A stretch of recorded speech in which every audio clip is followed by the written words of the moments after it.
Robert and Nancy Kissel appeared to live a dream life that many could only envy. Robert, a high-powered American banker, navigated the cutthroat world of Hong Kong finance with ease, earning a reputation as a brilliant mind in the industry. Nancy, meanwhile, seemed like the quintessential supportive wife, a glamorous social butterfly who juggled the demands of raising their 3 children with grace and charm. Together, they were fixtures in Hong Kong's elite expatriate community, attending lavish events and mingling with the city's wealthiest. But behind their glossy facade, the reality was far from perfect. Robert's long hours at work left little time for family, while Nancy felt increasingly isolated in their sprawling luxury apartment. Their marriage, once filled with promise, had begun to unravel under the strain of his relentless ambition and her growing resentment. What could drive a couple from apparent bliss to unimaginable tragedy? And more chillingly, what drove Nancy, the devoted wife and mother, to turn on her husband in such a brutal fashion? Robert was the ultimate provider, a man who measured success in numbers and achievements. As the managing director at Merrill Lynch, he ensured his family wanted for nothing. His career demanded the best, and he delivered. But his ambition left little room for emotional connection. Nancy, on the other hand, was the perfect counterpart in public, her beauty and charm making her a standout at every social gathering. She appeared to relish her role as the hostess, the doting mother, and the supportive wife. But in private, whispers of dissatisfaction grew louder. She was restless, yearning for something beyond the cocktail parties and playdates. Was this imbalance the root of their troubles? Did their lifestyle, dripping with privilege, only mask the deep void growing between them? By 2003, the cracks in the Kissels' marriage had become impossible to ignore. Arguments replaced quiet evenings, and accusations flew like daggers. Robert had begun to notice changes in Nancy's behavior, her distracted demeanor, her sudden interest in extended trips to the United States, and the way she guarded her phone and computer. Suspicion gnawed at him, and Robert decided to act. He installed spyware on their home computer, enabling him to monitor her emails and chats. What he discovered shattered him: messages exchanged with another man, romantic words, longing expressions, plans for a future that didn't include him. Nancy wasn't just unhappy, she was in love with someone else. This revelation set the stage for the storm that would soon engulf their lives. Was this the tipping point? Was Robert's discovery the catalyst for what would ultimately become one of Hong Kong's most shocking crimes? Nancy Kissel's life in Hong Kong was gilded with wealth, but it was suffocating. The glittering parties, the high-end shopping sprees, the perfect wife persona, it all felt like a carefully staged performance. But in the shadows of her discontent, she found an escape. Michael Del Pryor was the complete opposite of Robert. A television repairman living in the United States, he wasn't a wealthy banker, nor was he part of the elite social circles Nancy had grown accustomed to. But he was real. Their relationship began as flirtation, then deepened into something much more dangerous, a love affair filled with secret phone calls, hidden emails, and whispered promises of a different life. Nancy later admitted that this relationship was the only thing keeping her sane. But did it also push her to the edge? Did she dream of running away with Michael? Was Robert simply an obstacle standing between her and the life she truly wanted? Or was she scared that Robert, so calculating, so meticulous, had already started piecing everything together? Robert was no fool. He had built his career on spotting deception, reading between the lines, and uncovering hidden threats.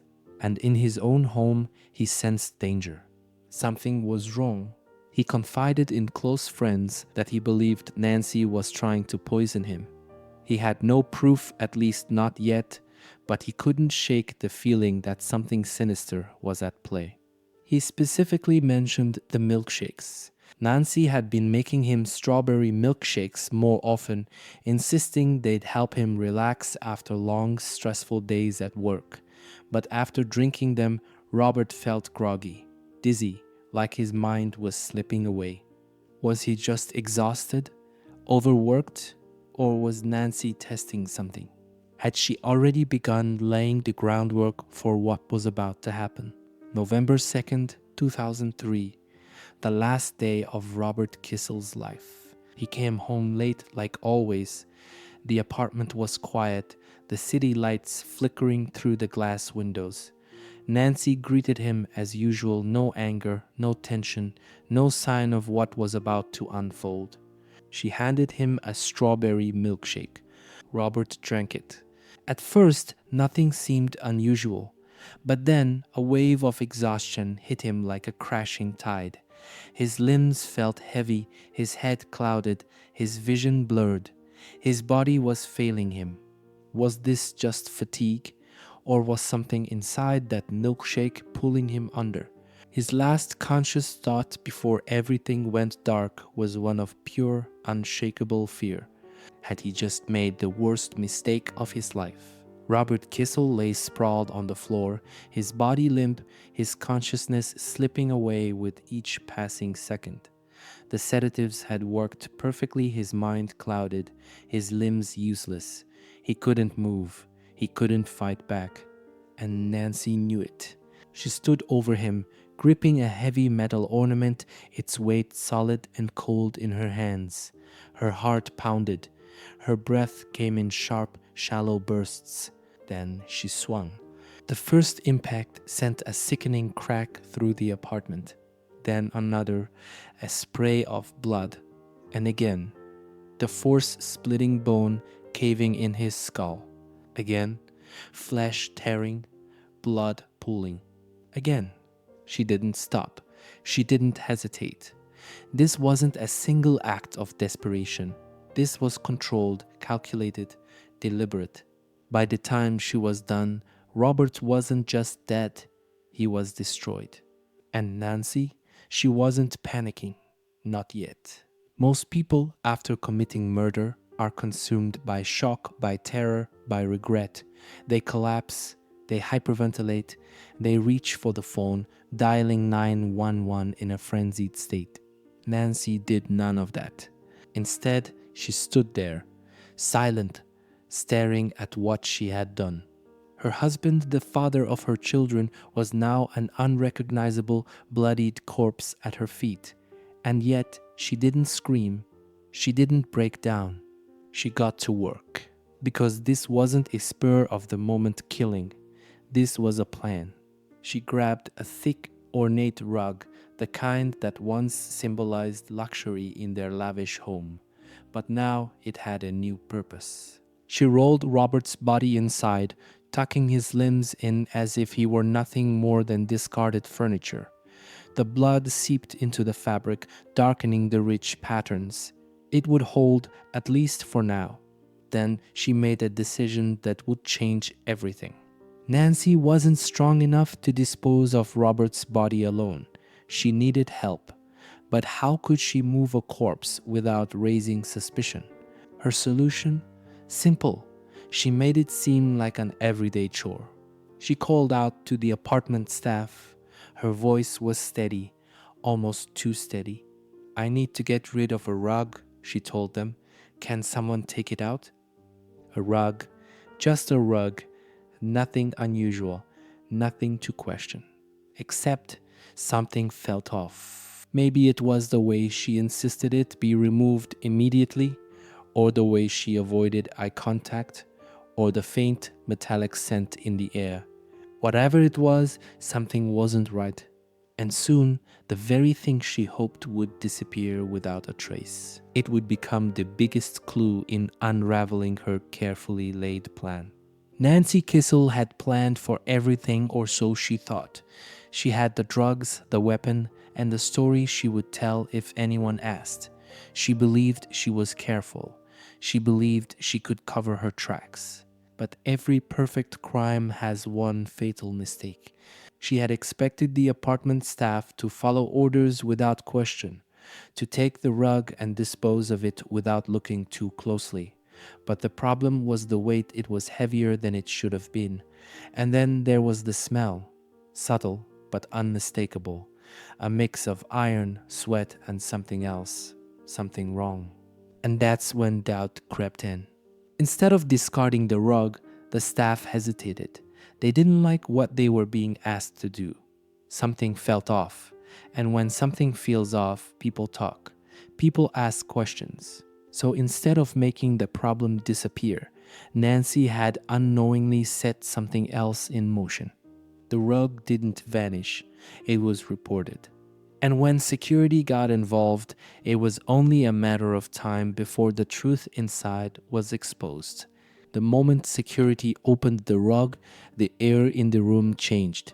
The first cut into the thick fabric was small, just enough to peel back the edge, but it was enough, because the moment it unrolled, the truth poured out like a nightmare that couldn't be undone. Robert Kissel's body lay crumpled inside, his skin pale, his head barely recognizable from the brutal attack he had suffered. His skull was caved in, blood soaking into the fibers of the once luxurious carpet. The room fell silent. No one had expected this. A discarded rug was one thing. A corpse wrapped inside it was another. The shock turned to horror, and horror turned to action. The police were called. Immediately. There was no room for hesitation. And Nancy? She didn't run. She didn't cry. She didn't scream. She waited, like she had already rehearsed this moment in her mind. When the police arrived, Nancy was taken in for questioning. But she didn't act like a panicked killer caught in the act. She had an answer for everything. She told them Robert had been abusive, that their marriage was a nightmare behind closed doors, that he had attacked her that night, lunging at her in a drunken rage, and she had no choice. I fought back, she claimed. I had to protect myself. A battered wife finally snapping under years of torment. It was a story people wanted to believe. It was a defense that had worked before. But the detectives in that room weren't convinced. There was no evidence of a struggle. No defensive wounds on Nancy. No overturned furniture. No bruises, scratches, or any sign that Robert had fought her. And then there was the biggest problem of all. If this was really self-defense, why had Robert been drugged? Why was his body wrapped? Why was she trying to hide him instead of calling 911? The details didn't add up.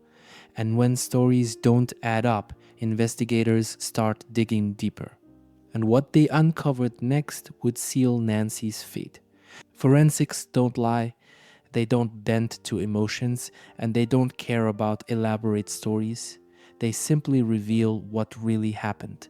When investigators examined Robert's body, they found no signs of self-defense, no scratches, no bruises, no evidence that he had even moved once the attack began.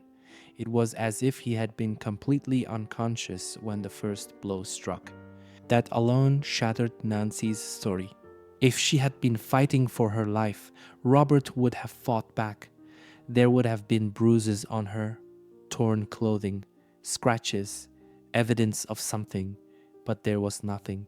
Then came the toxicology report.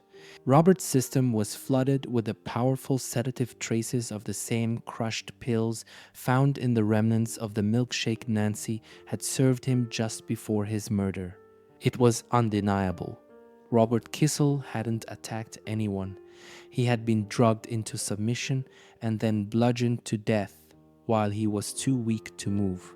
The narrative Nancy had clung to was starting to crumble. If Nancy had been living in fear, trapped in an abusive marriage, then why had she been sending love letters? That's what detectives wanted to know. As they dug through her emails, phone records, and private messages, they uncovered something damning: her ongoing affair with Michael Del Prior, the television repairman back in the United States.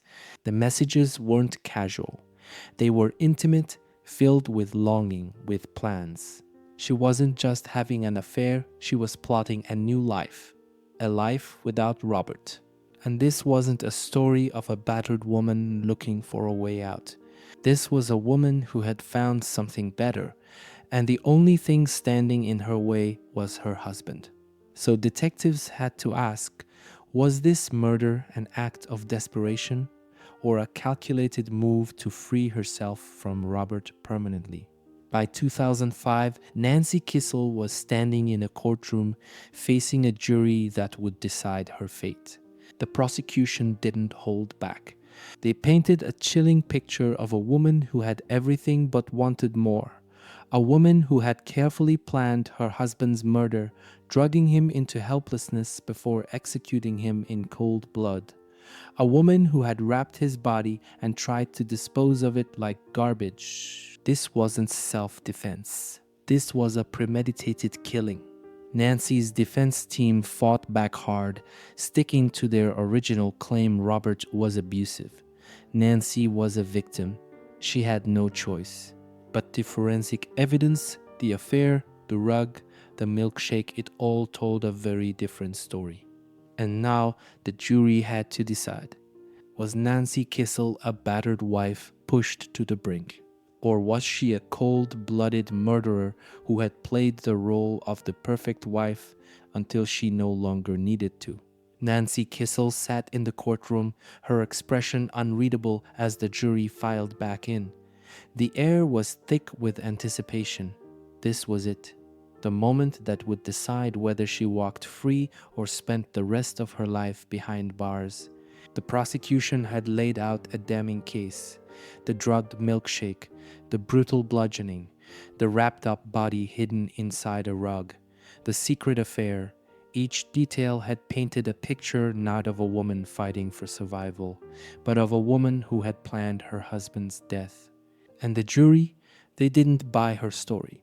They didn't believe she had acted in self-defense. They didn't believe Robert had attacked her. They didn't believe this was anything other than a cold, calculated murder. When the judge asked for the verdict, the words rang through the courtroom like a final nail in the coffin. Guilty. Nancy Kissel didn't collapse in tears. She didn't scream. She just stood there, still, silent, as if she had been expecting it all along. Because deep down did she know it was coming. Guilty of murder, and the punishment, life in prison. For a woman who had once lived in penthouses and attended glamorous society events, this was a fall from grace unlike any other. Nancy Kissel had been the epitome of the privileged expat wife dressed in designer clothes, sipping fine wine at private club gatherings. Now she was just another inmate, stripped of the wealth and power that had once defined her life. But even behind bars, this case wasn't over. Because Nancy, she wasn't done fighting. She had one last card to play, and she was about to use it. Nancy Kissel wasn't ready to accept life in prison. She still had one last chance, a legal fight to overturn her conviction. In 2010, she appealed, claiming that her original trial had been unfair, that crucial evidence had been mishandled, that she hadn't been given a fair shot at proving her innocence. Her legal team argued that her mental state hadn't been properly considered, that years of alleged abuse had driven her to the breaking point. And shockingly, the court agreed at least enough to grant her a retrial. For a brief moment, it seemed like she might walk free.